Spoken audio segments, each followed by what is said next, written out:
Next Sunday will be our last session for season 6. Today we're going to talk about the sin against the Holy Spirit. What is this sin? Why is this sin unpardonable? Who can commit this sin? Can a true believer commit this sin? Let's talk about that. Let us study the Word of God together. But first, let us commit this to the Lord and let us pray. Our dearest Father in heaven, we are so very thankful for how you have gathered us today. Thank you so very much for these wonderful people who came here today, and equally important, those who are watching this broadcast today. Thank you that you inhabit the praises of your people. Thank you so much for this wonderful time that you have given us to study your word. We commit to you this time. It is our heartfelt prayer that everything that will be said and done, only for your glory and for the blessing of everyone. This we pray, Father, only in the name of your Son, our Lord and Savior, Jesus Christ, by the power of the Holy Spirit. And everybody would just simply say, Amen. Let's give the Lord a clap of praise. Before we proceed in our discussion today, let me just remind you to get your copy of my 2 newest ebooks about the Holy Spirit. The Spirit of Grace, a grace-based study on the person of the Holy Spirit. Number 2, The Works of the Holy Spirit, a biblical study on the works of the Holy Spirit. Of course, you can get your copies of this newest release together with over 100 titles of our ebooks through Charito Shop, the official online shop of EMI. You can see the link on your screen. Today we're going to talk about another controversy surrounding the teaching about the Holy Spirit, the sin against the Holy Spirit. Ano po ba ito? Ano po ba itong kasalanang ito? Ang kasalanan laban sa banal na spirito. The Bible calls it unpardonable sin. Kasalanang wala ng kapatawaran. Meron bang kasalanan na wala ng kapatawaran? At kung mayroon, ano po ito? Ano ang kasalanan laban sa banal na spirito? Why is this sin unpardonable? Can a true believer commit this sin? May mga pastor na nagtuturo na ito'y magagawa ng isang tunay na Kristiyano. Kaya ginagamit po nila itong panakot sa mga Kristiyano na baka magawa nila ang kasalanang wala ng kapatawaran. Totoo po ba ito?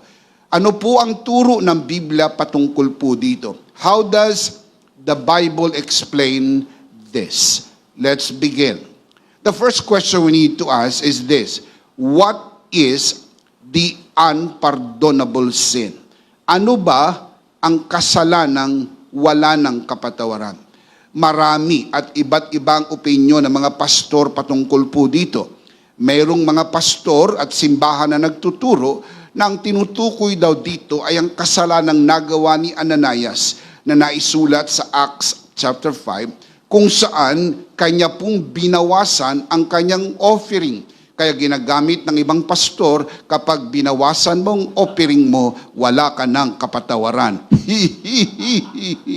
Natatawa ko, pasensya na mga kabiyaya, hindi ko mapigilan ang matawa sapagkat ang ganong klase ng katuruan ay insulto sa tinapos na gawa ni Kristo. Walang kaugnayan ang offering mo sa iyong kaligtasan. Ang iyong kaligtasan ay dahil sa tinapos na gawa ni Kristo sa krus ng Kalbaryo.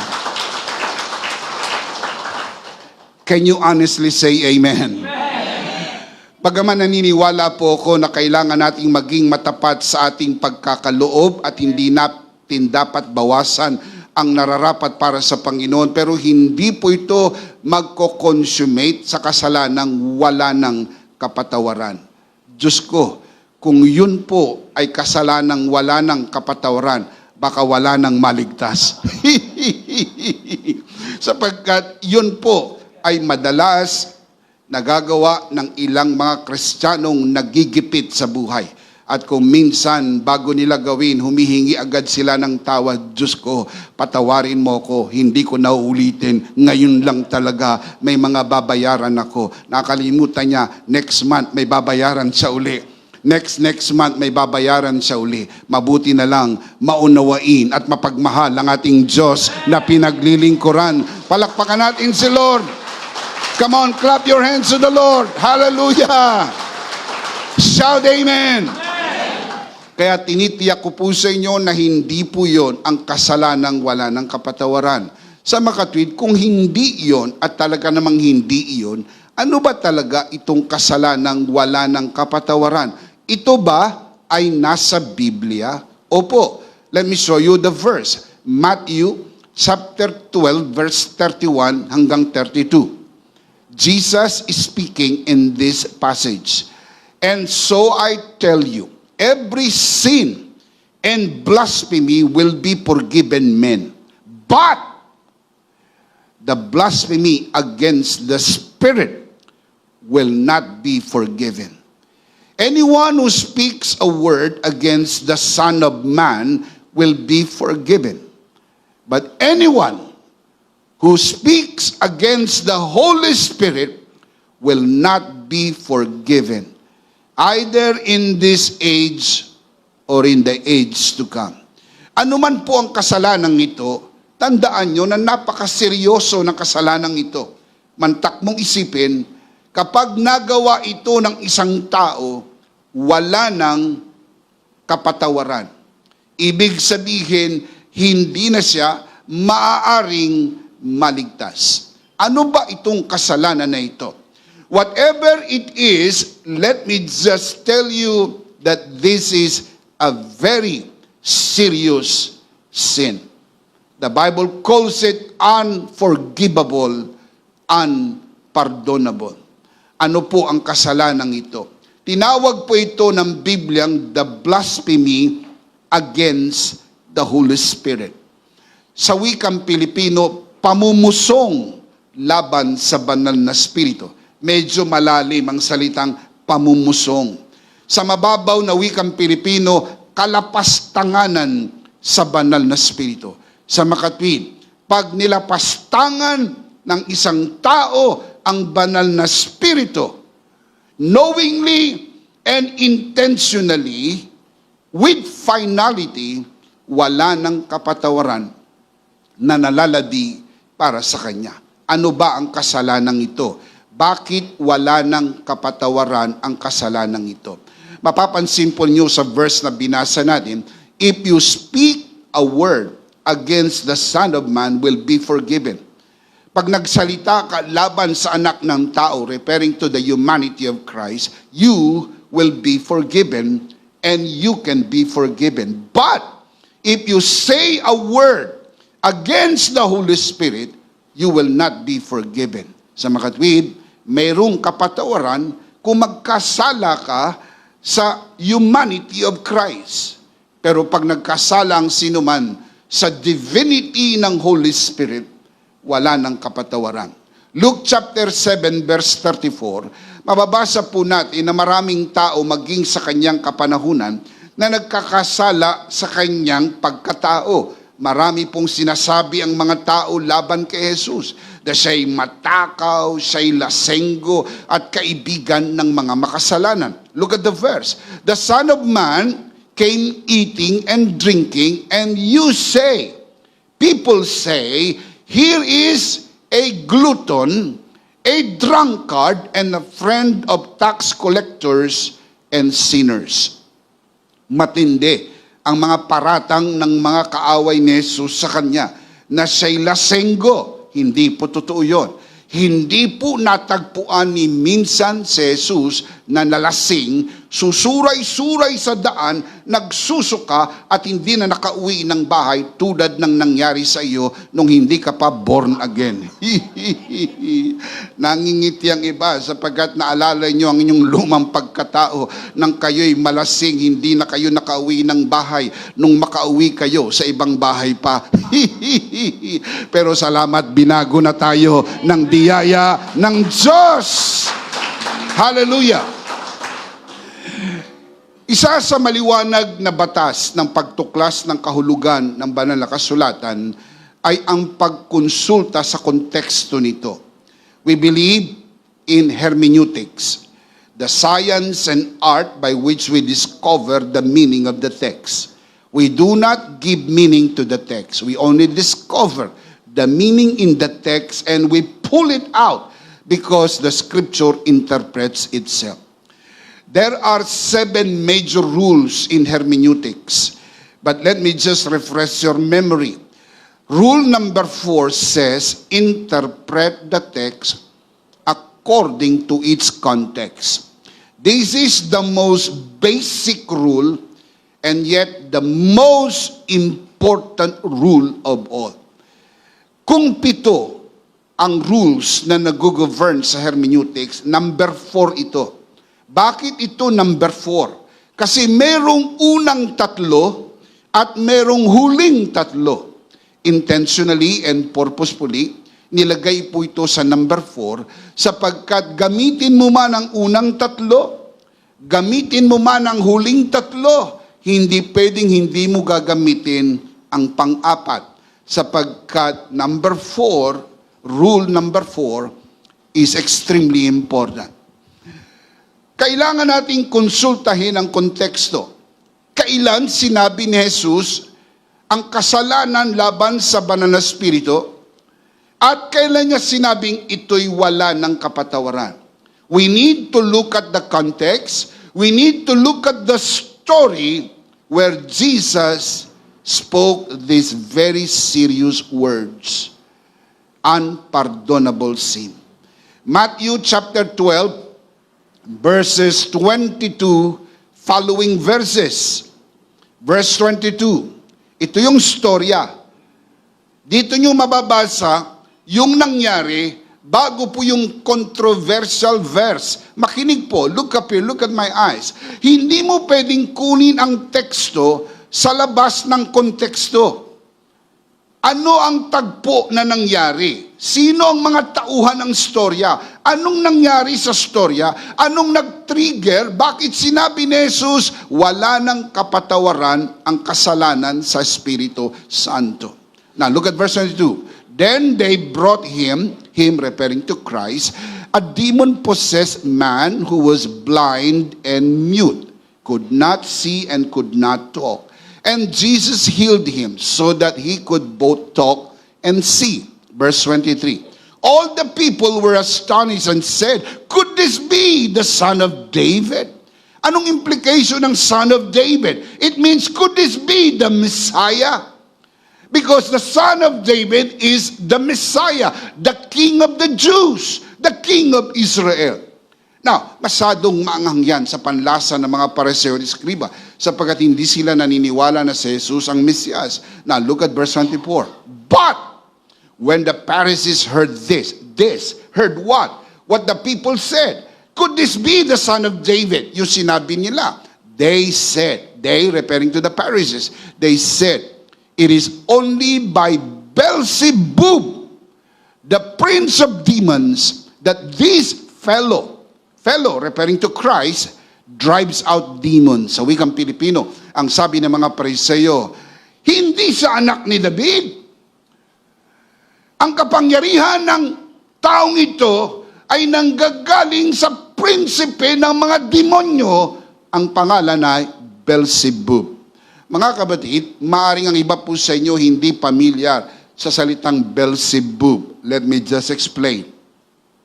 Ang Greek word ng Beelzebub ay Beelzebul. Beelzebul, yun ang Greek. Ang translation sa English, Beelzebub.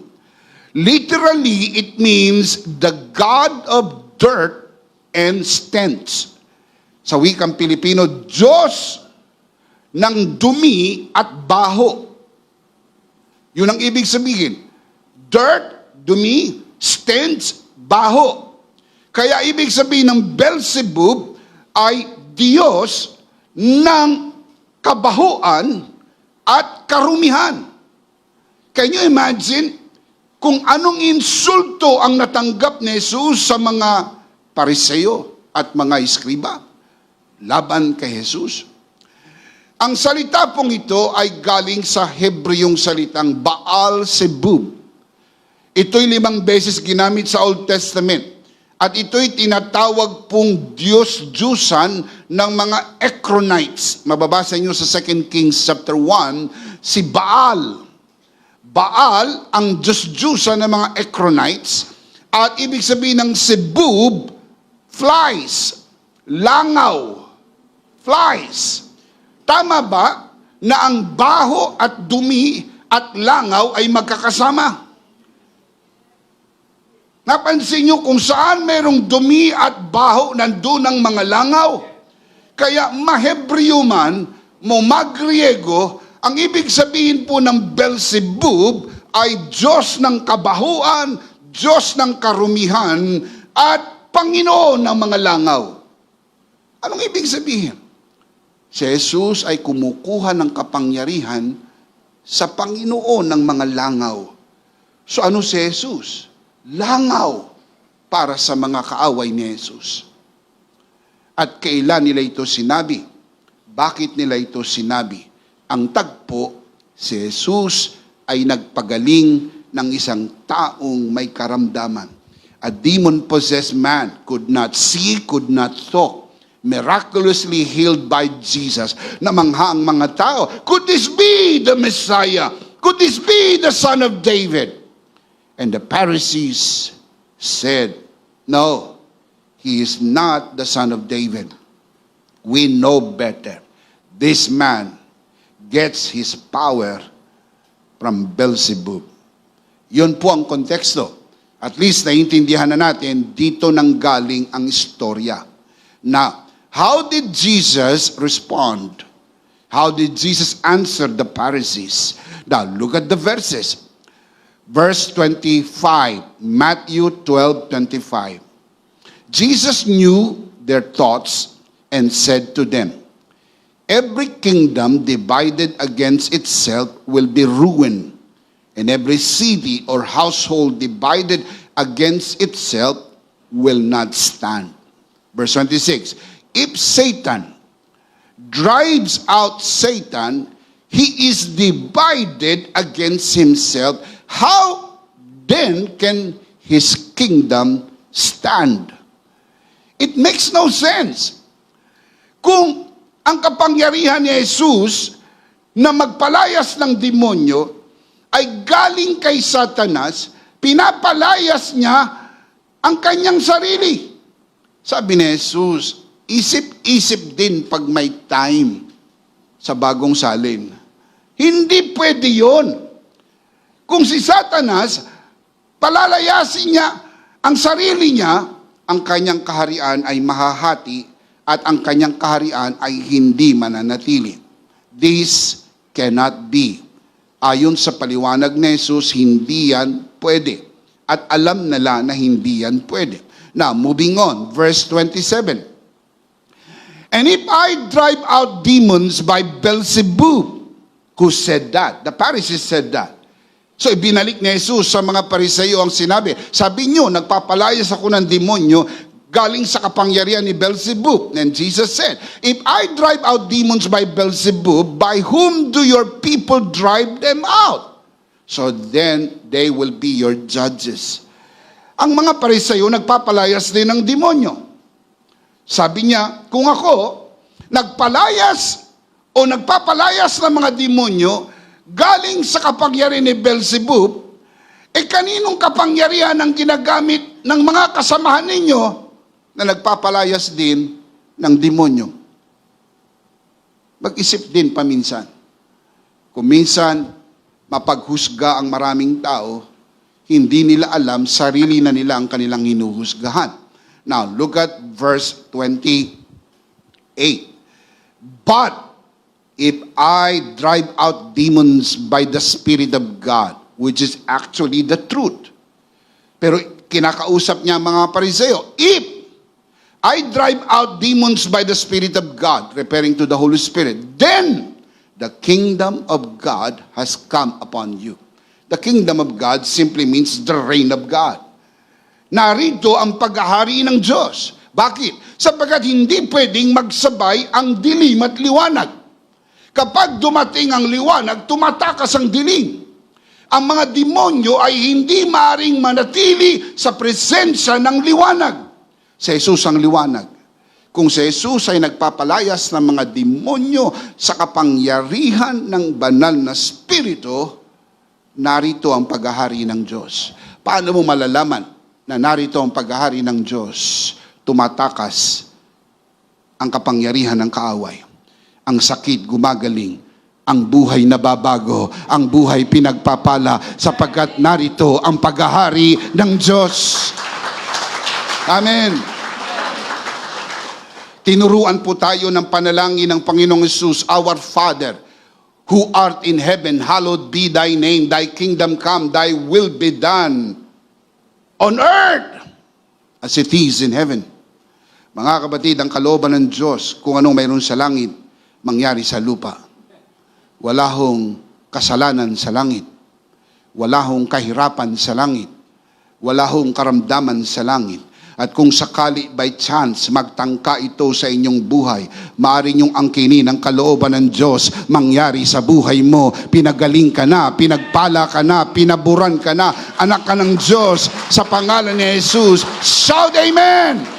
Shout amen! Dahil anak ka ng Diyos, ikaw ay pinagpala at pinaburan. Everybody shout, I am Charito. I am blessed and highly favored. I am a child of God. Isang malakas sa clap offering para kay Lord. Nang ating Panginoon si Kristo ay magkatawang tao, siya po ay nag-ministry. Ang kanyang ministry ay teaching, preaching, and healing. Casting out devils, healing the sick, teaching and preaching the Word of God. Ito'y ginawa niya hindi bilang Diyos. Ginawa niya ito bilang tao, puspos ng kapangyarihan ng banal na Espiritu. Matatandaan niyo po, bago siya nagsimula ng kanyang ministry, sa Matthew chapter 3, nang siya binautismo ni Juan Bautista, remember that? Bumaba ang banal na Espiritu sa anyo ng kalapati. Matthew chapter 3 verse 17 following verses.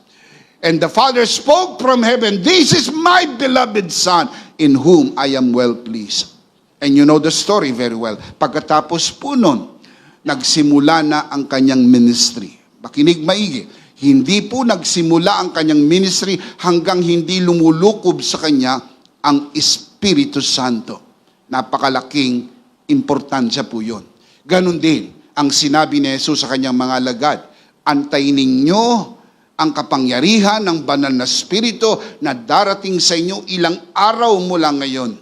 At pagkatapos po dumating ang banal na Espiritu, lumukob at sila binigyan ng kapangyarihan. They were able to reach the world and turn it upside down. Hindi dahil magagaling sila, hindi dahil matatalino sila, hindi dahil sa kanilang kakayahan, kundi dahil sa mensahe ng biyaya at sa kapangyarihan ng banal na Espiritu na abot ang buong mundo ng mensahe ng pagliligtas ng Diyos sa pamagitan ng biyaya ng Diyos. Can you say amen? Amen. Sinabi po ni Lucas sa kanyang pagtatala sa Book of Acts, chapter 10 verse 38, kung saan nanggagaling ang kapangyarihan ni Jesus na magpagaling na may sakit at magpalayas ng mga demonyo. Acts 10:38. Listen up. Luke writes, how God anointed Jesus of Nazareth with the Holy Spirit. Again, how God anointed Jesus of Nazareth with the Holy Spirit and with power. He went about doing good and healing all. How many? All. Healing all who were oppressed by the devil. And tell me why? For God was with Him. Hindi niya po ginawa ang ministry bilang Diyos. Bilang tao, puspos na kapangyarihan ng Banal na Espiritu, bilang tao na sinasamahan ng Diyos, sapagkat si Jesus ay Diyos na nagkatawang tao. Now, yun po ang konteksto kung saan ang kapangyarihan ni Jesus ng pagpapagaling sa may sakit ay tinawag ng mga Pariseo kapangyarihan ni Beelzebub. Kanila pong iniugnay ang gawain ng Banal na Espiritu kay Satanas. At yon ang context. Kaya alam natin kung saan nanggaling. Walang kaugnayan sa offering. Ganang sinasabi ng ibang mga pastor, they can just put anything there. Basta hindi naiintindihan ng mga tao, pwede na lang nilang ikapit doon ng kasalanang wala ng kapatawaran. Now, we need to understand this further. And para maintindihan natin, Jesus gave us an illustration. Napakahalaga ng illustration sa mga pagsasalita. Kaya sinasabi natin sa mga pastor, gumamit kayo ng example, gumamit kayo ng ilustrasyon, dahil ang ilustrasyon ay katulad ng bintana. Para ka nagbukas ng bintana, nagsiset ito ng light. Para maintindihan, uy, oo nga, ganun nga, lalong naiintindihan. So what did Jesus do? Sa susunod na 2 bersikulo, magbibigay siya ng example. Pakinggan natin kung paano niya ito ipinaliwanag. Matthew 12:28 and 29. If I drive out demons by the Spirit of God, referring to the Holy Spirit, then the kingdom of God has come upon you. Now, this is the illustration. Or again, how can anyone enter a strong man's house and carry off his possessions unless he first ties up the strong man, then he can rob his house. Now, kailangan natin makita ang larawan. Mayroong tinatawag pong strong man, may tinatawag na strong man's house, mayroong tinatawag na his possessions, at meron pong someone or just anyone can enter the strong man's house. But in order for you to do that, you have to tie him up. Who? The strong man, so you can rob the strong man. In this illustration, you need to see that the strong man is Satan. The strong man's house is his territory. The strong man's possession is his victims and captives, including the man who was demon-possessed, who could not see and could not talk. Remember, yun ang context. Yun ang kanyang possession. Yun ang kanyang victim. So in this story, mga kapatid, pinapakita ni Jesus, si Satan ang strong man, meron siyang strong house, meron siyang possession, pero para makuha mo yung kanyang possession, kailangan mong itali ang strong man. So ano pinapakita rito? Pinapakita rito ni Jesus, mas malakas siya kaysa kay Satanas. Sapagkat nakapasok siya sa bahay ni Satanas. Tinalian niya ang strong man. And furthermore, nakuha ni Jesus ang kanyang possession tulad ng demon-possessed. Pinagaling at pinalaya. At yan ang mensahe ng biyaya. Atin pong kinukuha ang mga possessions ng kaaway at dinadala natin sa kaharian ng Diyos. Mga naliligtas, mga buhay na nababago, pamilya na nabubuo, buhay na pinagpapala dahil sa kapangyarihan ng tinapos na gawa ni Kristo. Shout amen! Palakpakan si Lord. Hallelujah! Thank you, Jesus. Why did I say that? Because Jesus said, the works that I do, you shall do also. Because I go to my Father. Nang si Jesus ay umakyat sa Ama, bumaba ang Banal na Espiritu. At ang Banal na Espiritu na nananahan sa atin ay ang parehas sa Banal na Espiritu na nananahan kay Jesus. Kaya kung anong nagawa ni Jesus sa kapangyarihan ng Banal na Espiritu, maniwala ka, magagawa mo sa kapangyarihan ng Banal na Espiritu na nananahan din sa iyo. If you believe that, shout amen. Give the Lord a clap of praise for that. Hallelujah. Amen. Pasukin natin ang bahay ng strong man. Itali natin ang strong man sa pangalan ni Jesus. At kunin natin ang kanyang ari-arian. Kunin natin ang mga kabataan, kunin natin ang mga katandaan, kunin natin ang mga kalalakihan, kunin natin ang mga kababihan na naging biktima ng kasalanan at ng bisyo. Walang hindi kayang baguhin ng biyaya ng Diyos. Walang hindi kayang palayain ng kapangyarihan ng Diyos. Let's just be as honest as we can be. Taas ang kamay ng mga pinalaya ng Panginoong Jesus. Let me see your hands. Itaas sa kamay ng mga pinalaya ni Jesus. Palakpakan natin ang Panginoon. Malakas! Come on, clap your hands. Now, look at verse 30. 12:30. He who is not with me is against me, and he who does not gather with me scatters. Ano ibig sabihin ng verse na ito? Interesting. Napag-alaman ko na bago nagkaroon ng verse 30 ay merong verse 29. Mas malalim na aral yon. Dahil kung yun hindi mo maintindihan, lalong hindi mo maintindihan ang malalim na aral ng blasphemy against the Holy Spirit. So anong ibig sabihin ng verse 30? No neutral ground. Sabi ni Jesus, walang neutral ground. Kakampi kita o kaaway kita. Nagtitipon ka o nagkakalat ka? Sa panig ka ni Beelzebub o sa panig ka ng Diyos? Pero hindi po pwede kaibigan si Beelzebub ng mga anak ng Diyos. Hindi natin kaibigan si Beelzebub. Hindi natin dabarkad si Beelzebub katulad ng iba, dabarkads nila si Beelzebub. Hindi tayo, sapagkat tayo ay mga binago na ng ating Panginoon. Mga buhay na binago, mga buhay na pinagpala, mga buhay na iniligtas ng ating Panginoon. Shout amen. Now, it is in this context, 26, 27, 28, 29, 30, ito ang pinanggalingan ng controversy ng verse 31 and 32. Now, alam nyo na ang daloy. Kung saan ang galing. Look at 31 and 32. So I tell you. So bago niya sinabi, may nangyari. Now, did you get the flow of the text? Bago niya sinabi yung 31, mayroong nangyari. Anong nangyari? Mayroong pinagaling. Nakita ng mga tao. Laglag ang panga, luwa ang mata. Could this be the son of David? Sabi ng mga Pariseo, hindi. Ang kanyang kapangyarihan ay galing kay Beelzebub. Pinaliwanag ni Jesus na hindi pwede mangyari yun sapagkat hindi pwedeng si Satanas laban sa kanyang sarili. At kung hindi ko kayo kakampi, kaaway ko kayo. At sabi ni Jesus sa 31, so I tell you, every sin and blasphemy will be forgiven man. But the blasphemy against the Spirit will not be forgiven. 32. Anyone who speaks a word against the Son of Man will be forgiven.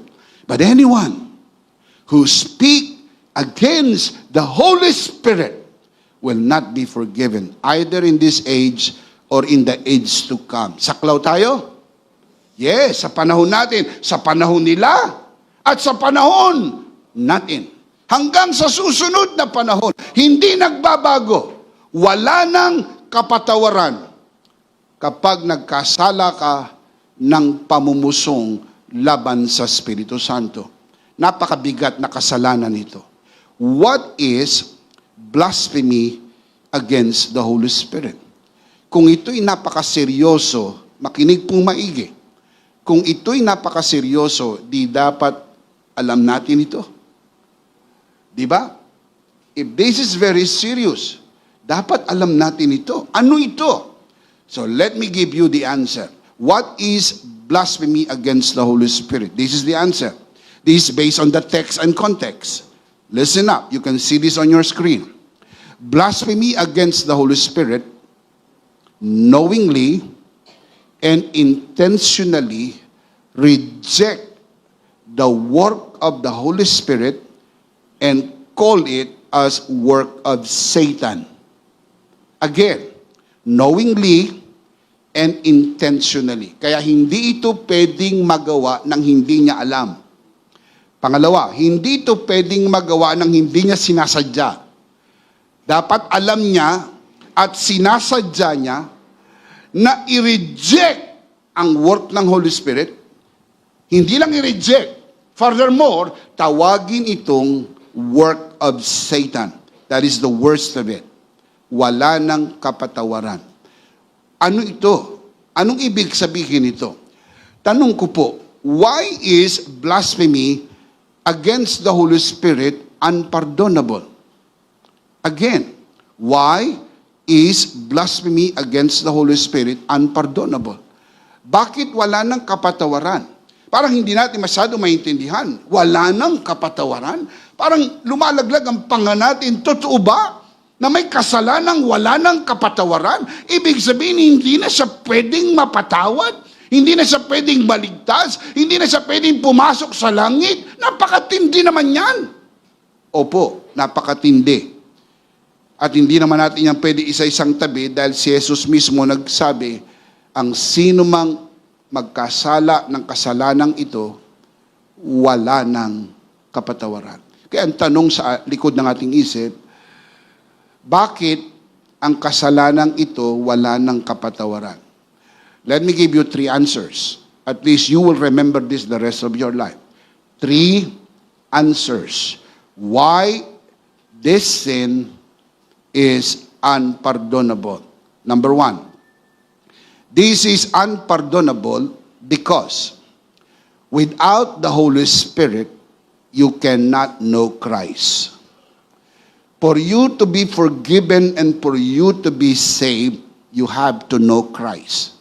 And without the Holy Spirit, rejecting the Holy Spirit, intentionally, knowingly, there is no way you can know Christ. And without knowing Christ, there is no way you can be forgiven and be saved.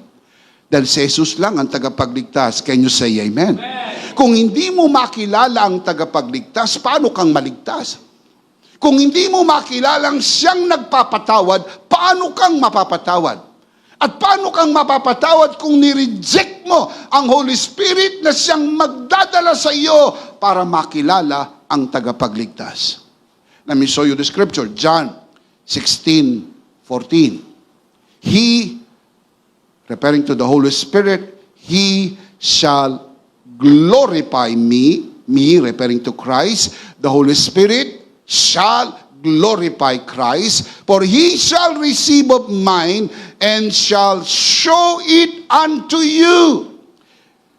Gawain ng banal na Espiritu, ipakilala sa atin si Jesus. Furthermore, the word glorify from the Greek word doxazo. Doxazo, meaning magnify. Magnify. Alam niyo naman ang gamit ng magnifying glass. Anong gamit ng magnifying glass? Palakihin ang maliit. Palakihin palalo ang malaki. Malaki na, palakihin pa. Maliit, palakihin. Malaki na, palakihin pa. Yun ang ibig sabihin ng magnifying glass. Ganun din. Ang trabaho ng Banal na Espiritu, palakihin si Kristo sa atin. Makita natin sobrang laki na walang ibang tagapagligtas kundi si Kristo lang. Sobrang laki, matakpan ang ating mata. Wala na tayong makitang iba kundi si Jesus lang. Siya lang ang tagapagligtas. Wala nang iba. Na kung sobrang laki, sobrang laki, sobrang laki, sobrang laki, at natakpan ang mata mo sa sobrang laki, may makikita ka pang iba? Wala na. Ang trabaho ng Banal na Espiritu, palakihin ang palakihin ang palakihin ang palakihin ang palakihin si Jesus sa paningin mo upang wala ka nang makitang iba. Tulad ng sinasabi sa Biblia, walang ibang pangalan ibinigay sa silong ng langit sukat ikaligtas ng tao maliban sa pangalang Jesus. Shout amen. Walang ibang tagapagligtas, si Jesus lang ang tagapagligtas. Shout amen. Sabi ni Jesus, ako ang pintuan. Ang sino man pumasok sa akin maliligtas. Ako ang daan, ang buhay at ang katotohanan, sapagkat walang iba kundi si Jesus lang. Paano mo makikita si Jesus na ganito kalaki? Gawain niya ng Banal na Espiritu. At kung i-reject mo ang Banal na Espiritu, how could you see Christ? At kung hindi mo makita si Kristo, how could you be forgiven and be saved? Now you understand why it is unpardonable. Because the one who can pardon you is Christ. And if you cannot see Christ, how can you be pardoned? There is no way you can be pardoned apart from Christ. And there is no way you can see Christ apart from the Holy Spirit. That is why blasphemy against the Holy Spirit is to reject the Holy Spirit. 1 Corinthians chapter 12 verse 3. Therefore, I make known to you that no one, speaking by the Spirit of God, calls Jesus accursed. No one would do that. Look at the next line. No one can say Jesus is Lord. Curious, meaning God. No one can say Jesus is Lord except by, except by the Holy Spirit. In short, for you to know Christ, for you to see Christ, for you to come to a full realization that He is the Savior, He is Lord and Savior, it is by the Holy Spirit. So if you reject the Holy Spirit and call Him devil, there is no way for you to be forgiven. That is why it is unpardonable. Number one, because without the Holy Spirit, you cannot know Christ. Number two, it is unpardonable because without the Holy Spirit, you cannot be born again. And unless you are born again, you cannot see the kingdom of God. If you reject the Holy Spirit, the one who can make you born again, how can you be saved? How can you be forgiven? How can you make heaven your final home? No way. I'll show you the verse. John chapter 3 verse 6 to 7. Flesh gives birth to flesh, referring to natural birth. But the Spirit, referring to the Holy Spirit, gives birth to spirit, referring to human spirit. This is spiritual birth. So ang nag-born again sa'yo, hindi pastor. Ang nag-born again sa'yo ay ang Holy Spirit. Mantak mong isipin. Sabi nga ng mga Tagalog, matay mong isipin. Kung i-reject mo ang Holy Spirit, paano ka ma-born again? Hindi ka ma-born again if you reject the Holy Spirit. Kasi ang magbo-born again sa'yo ay ang Holy Spirit. Now look at verse number 7. You should not be surprised at my saying. Come on. You should not be surprised at my saying. Please tell me, what is the saying? Oh, I cannot hear you. What is the saying? You must be born again. One more time. You must be born again. You must be born again. Listen up. It's imperative. You must be born again. For except a man be born again, he cannot see the kingdom of God. Except a man be born again, he cannot enter the kingdom of God. Listen up, and you cannot be born again apart from the Holy Spirit. If you reject the Holy Spirit, it is unpardonable because you cannot be born again without the Holy Spirit. Number 3, I'll close with this. It is unpardonable because without the Holy Spirit, you cannot be forgiven. Without the Holy Spirit, you cannot be forgiven. O Bishop, di ba si Jesus ang nagpapatawad? Correct. Pero hindi mo makikilala si Jesus without the Holy Spirit. Without the Holy Spirit, you cannot know Christ, you cannot be born again, and furthermore, you cannot be forgiven. Why we say so? Fundamentally, it is the ministry of the Holy Spirit to convict the unbeliever of his sin. Kasi bago ma-born again ang tao, magkakaroon muna ng conviction ng Holy Spirit. Saan nagaganap ang conviction? Pag narinig mo ang preaching of the gospel, ikukonvict ka ng Holy Spirit, ipapakita sa iyo ang bagsak mong kalagayan at ang malaking pangangailangan ng tagapagligtas, at iko-confute ng Holy Spirit kung sakaling sabi mo, ayaw ko, ipapakita ng Holy Spirit sa iyo, mali ang tanggihan, tanggapin mo. Pag sinabi mong tsaka na, i-compute ng Holy Spirit, sasabihin sa iyo, now is the day of salvation. And without the Holy Spirit, how could this happen? Now, look at the scripture. John 16, verse 8 and 9. And when He, referring to the Holy Spirit, has come, He will convict the world of sin. That's the ministry of the Holy Spirit. In-explain ko na po yan sa inyo sa ating mga nakaraang aralin. Nagkaroon tayo ng special session on the conviction of the Holy Spirit. From the Greek word elegko, isa sa kahulugan po niyan to confute the unbeliever of the fault of rejecting Christ. Ayaw ng Diyos, tanggihan mo si Kristo dahil si Kristo lang ang tagapagligtas. And in the event, sabi mo, ayaw ko, the Holy Spirit will be there to confute you, saying to you, don't reject Christ. That's the Holy Spirit. Don't reject Christ. Sabi mo, okay, pwede naman, pero next week na lang. No. Sasabihin sa ng Holy Spirit, huwag mo ipagpaliban. Don't procrastinate now. Now, do it now. Whose work is this? The Holy Spirit. Now, look up here. Look at my eyes. How could you be forgiven unless you are first convicted? And how can you be convicted unless the Holy Spirit work you accept? So if you reject the Holy Spirit, there is no way it can happen. That is why it is unpardonable. Now, you understand, it is unpardonable.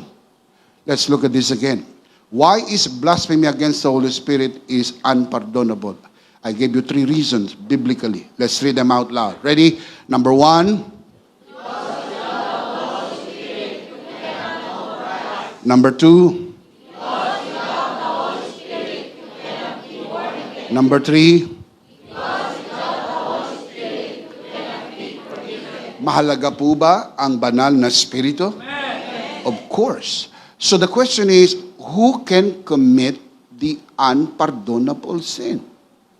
Who can commit this sin? The answer is, only the unbelievers with finality. So hindi po yan isang desisyon. Yan po ay isang final na desisyon. Is that your final answer? Mga kapatid, kasi di ba totoo naman na may mga tao sa una tumanggi, pero bandang huli tumanggap din? Yes. Kaya hindi ka pwedeng mag-judge, tumanggi. Wala ka ng kapatawaran. Hindi ka tumanggap. Oh, don't do that. Hindi po yan grace. Hanggang may pagkakataon, hanggang hindi pa natatapos ang kanyang buhay, habang mayroon pang hangin sa 2 butas ng kanyang ilong, walang hindi kayang iligtas ng biyaya ng Diyos. Walang tao na hindi kayang iligtas ng Diyos. Can you shout amen? Amen. Yung ang magnanakaw sa krus, buong buhay niya, ginugol sa kasamaan. Pero bago nalagot ang hininga, ang sabi niya, Jesus, alalahanin mo ko pagdating mo sa iyong kaharian. Sinabi ni Jesus, katotohanan sinasabi ko sa iyo, ngayon din, isasama kita sa paraiso. Walang hindi kayang iligtas ng Diyos. Kaya napakahalaga po nung with finality. Ibig sabihin, yun ang kanyang final answer bago siya namatay. Yun ang wala ng kapatawaran. Kumbaga ang final answer niya, I do not want to accept Jesus. Period. I want to go to hell. Period. How could God save a person like that? Na siya na mismo ang ayaw maligtas. Siya na mismo ang tumanggi. Siya na mismo ang nagsabi ng gawain ng banal na spirito ay hindi totoo. Siya na mismo ang nagsabi, hindi ko kailangan ng banal na spirito. Mga kapatid, hanggang hindi yan dumadating sa tao ng mayroong finality, huwag kang mawala ng pag-asa. Kayang iligtas ng Panginoon ang lahat ng sino mang lalapit sa Panginoon. Can you say amen? Now, let me close by giving you the life application. What is the life application? Always give people the opportunity to accept Christ. Listen up. Always give people the opportunity to accept Christ. I always do that. Napansin niyo po ang ating mga booklets and e-books. Pagdating sa dulo, laging merong prayer of acceptance. Have you noticed that? Kahit na mapapasa kamay na ng mga believer, kahit na yung booklet o e-book ay patungkol lahat sa believer, and yet sa dulo ay meron pong prayer of acceptance. You know why? Kasi I am taking all the chances na baka mapasa kamay ng unbeliever at magkaroon siya ng chance tanggapin ng Panginoon. Every opportunity. Every opportunity. Kausap mo sa opisina, kausap mo sa tanghalian, kausap mo sa daan. Tanungin mo, tinanggap mo na ba ang Panginoong Hesus? Ano yan? Meron ka bang 2 minuto? Sabihin ko lang sa iyo ang tungkol dito. Gusto mo ba siyang tanggapin? Nagsalita ka sa birthday, nagsalita ka sa occasion. Just like the other day, nandun kami sa sementeryo, merong service ng paglilibing. I took the opportunity. Ang daming mga tao na ron. Isa lang ang patay na nakikita namin, pero pagtingin ko, ang daming patay. Mga patay sa spirito. Yung namatay, hindi na nangangailangan ng panalangin sapagkat yung namatay pupunta sa langit o pumunta na sa langit. Pero yung mga nakikita ko, ang daming zombies. Living dead. Ang daming zombies! Sabi ko, daming zombies! Sinamantala ko ang pagkakataon bago sila sumakay sa train. I take that opportunity. Walang hindi kayang baguhin ng Panginoon. Palakpakan si Lord, walang hindi kayang baguhin ng Panginoon. Amen. Hebrews chapter 3 verse 7 to 8. So as the Holy Spirit says, today, if you hear His voice, do not harden your hearts. 3 times binanggit po yan sa book of Hebrews. Hebrews chapter 3 verse 7 to 8, Hebrews chapter 3 verse 15, and Hebrews chapter 4 verse 7. And pray tell me, why would the book of Hebrews record it 3 times if this is not important? It is extremely important. Can I tell you this? Wala nang pinakamahalaga sa buhay ng tao kundi ang maligtas. Sabi ni Jesus, makamtan mo man ang yaman ng mundo. Kung mapahamak ang iyong kaluluwa, lugi ka. Mapasayo na ang lahat ng kislap ng bituin. Makuha mo man ang sinag ng araw. Palakpak na nakakalunod. Kayamanan, paghanga, kapangyarihan. Pag namatay ang isang tao nang hindi ligtas, walang hanggan siya'y mahiwalay sa Diyos. Sabi ni Jesus, lugi ka. Sapagat ang tunay na kayamanan ay hindi po ang kayamanan ng mundo. Ang tunay na kayamanan ay ang makilala ang Panginoon bilang Panginoon at sarili mong tagapagligtas.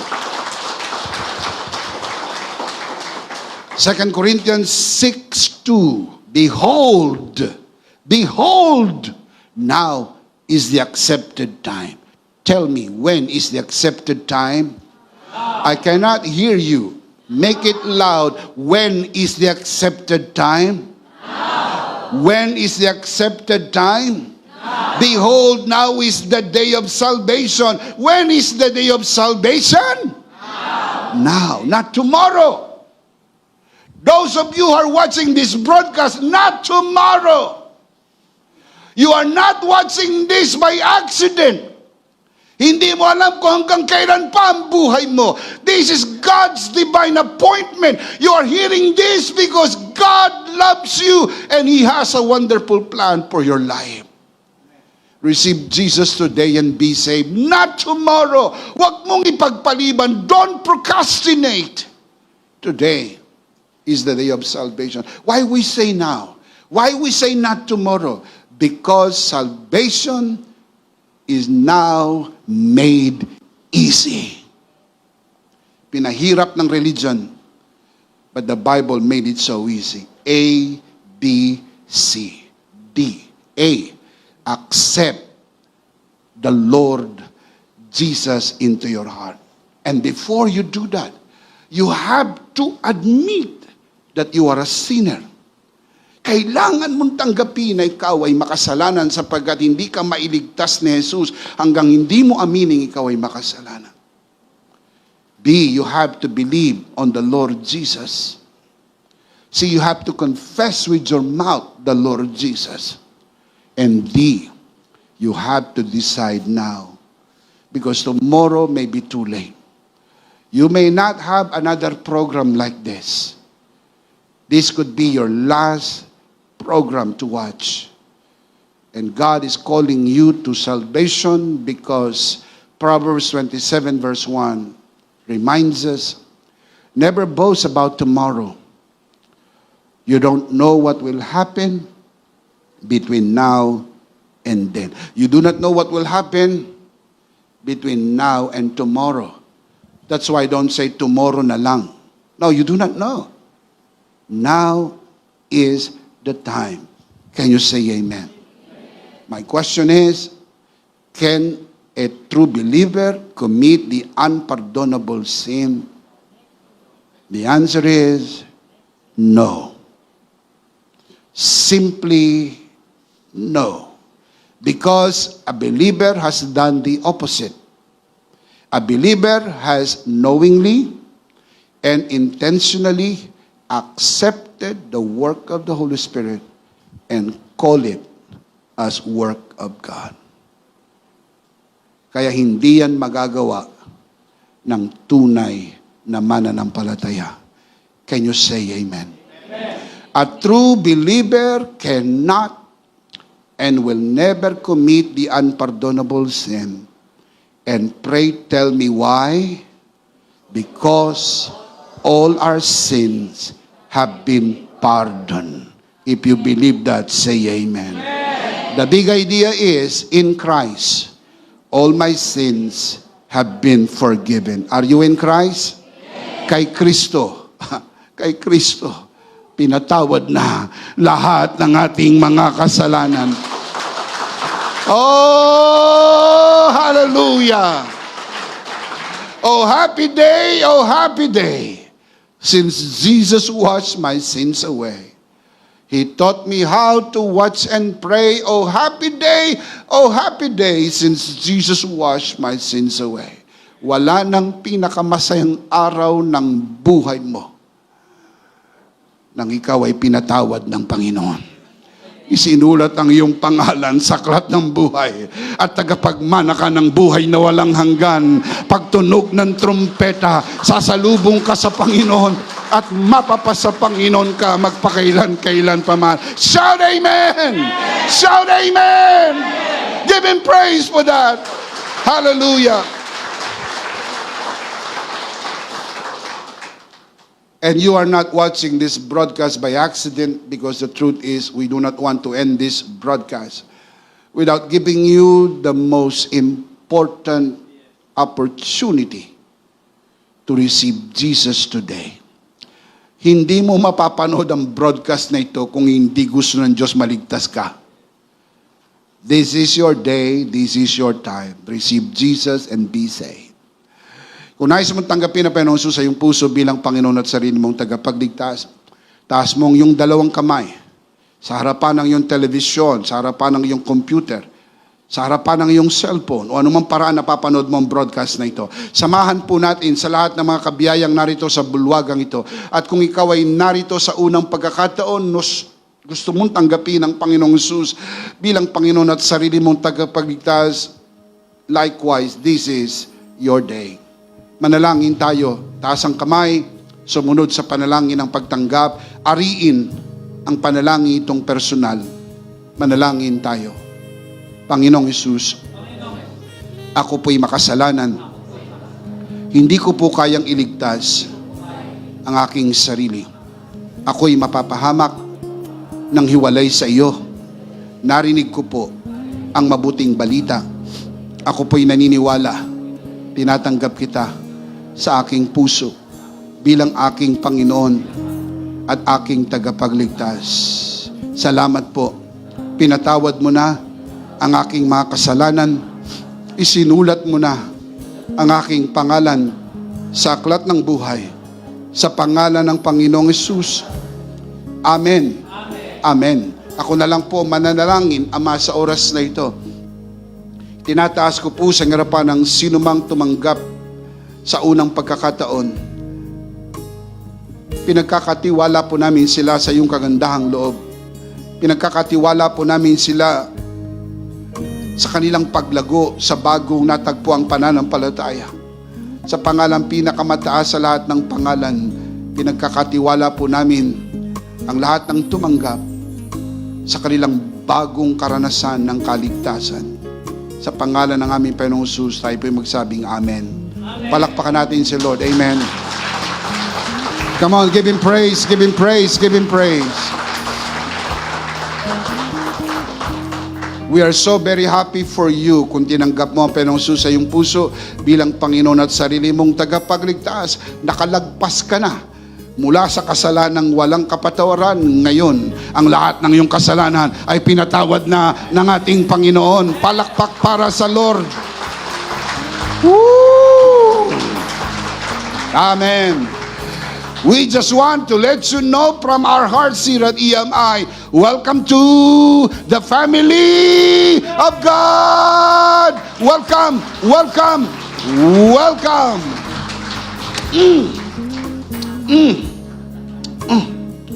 So happy to have you aboard. Matagal kang ipinanalangin ng mga kaibigan mo, mga mahal mo sa buhay, nakarating ka. Welcome to the family of God. Palakpakan natin si Lord. Amen. Good Jesus. Are you happy today? Well, I am. I don't know about you, but I am happy today. May mga nadagdag sa pamilya ng Diyos. May mga naligtas. Praise God. Praise God. Praise God. Kunin po natin ang ating banal na komunyon elements, Holy Communion elements, ang inyong ostya at ang katas ng ubas. Let's do this together. Let's do this together. Let's do this together, mga kabiyaya. Hawak-hawak po natin ang pinakamakapangyarihang simbolo ng tinapos na gawa ni Kristo sa krus ng Kalbaryo. Ito ang aral na tinanggap ko sa Panginoon at ngayon naman ay binibigay ko sa inyo. Nang gabing siya'y pagkanuloy dumampot siya ng tinapay. Kanyang pinagpira-piraso at kanyang sinabi, ito ang aking katawan na pinagpira-piraso dahil sa inyo. Gawin niyo to bilang pag-alaala sa akin. Sabay-sabay po natin gawin.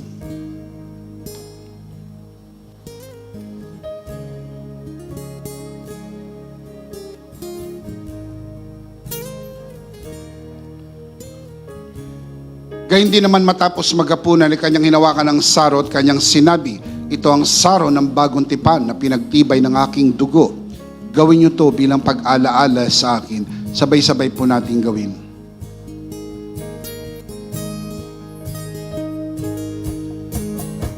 Ate po itaas ang ating dalawang kamay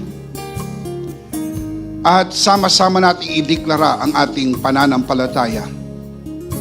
Aming Ama, maraming salamat po sa aming Panginoong Hesukristo. Panginoong Hesukristo, maraming salamat po sa iyong banal na dugo na iyong itinigis sa krus ng Kalbaryo. Dahil po dito, lahat ng aming kasalanan ay iyon nang pinatawad. Maraming salamat po sa iyong katawan na nabugbog at nasugatan. Dahil po dito, lahat ng aming sakit ay iyon nang pinagaling. Gaya ng nasusulat, sa iyong mga sugat, ako'y magaling na. Ako'y naniniwala. Ako'y magaling na. Aking dinideklara, ako'y magaling na.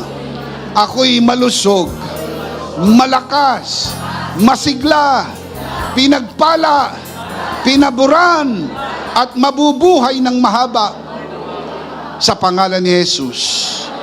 Maraming salamat po, banal na Espiritu, sa iyong kapahayagan sa mensahe ng biyaya sa pangalan ng Panginoong Hesus. Amen. Amen. Palakpakan si Lord. Hallelujah. Thank you, Jesus. Thank you, Jesus. Minsan pa, malakas, sabay-sabay. Sabay-sabay, malakas. Ano po ang ating big idea? In Christ, all my sins have been forgiven. One more time. In Christ, all my sins have been forgiven. Are you in Christ? All your sins have been forgiven. If you believe that, shout amen. Last of all, let me speak to your heart, you who are watching this broadcast. If this broadcast has blessed you, and if not asking too much, I would like you to bless this ministry with your love offering, so that together we can reach the world with the message of full grace. And from the bottom of our hearts here at EMI, we would like to say, thank you for giving to the Lord. We'll see you next Sunday, purposely on site, but definitely we'll see you again online. Ako po si Bishop Emmy, kasama po si Pastora Jo at ang kabuuan ng The Lord's Community and EMI Broadcast. Maraming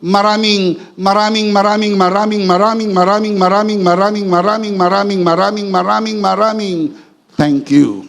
Stay a bit for more announcement. Stay blessed and stay connected. Always remember, in Christ, you are Charito!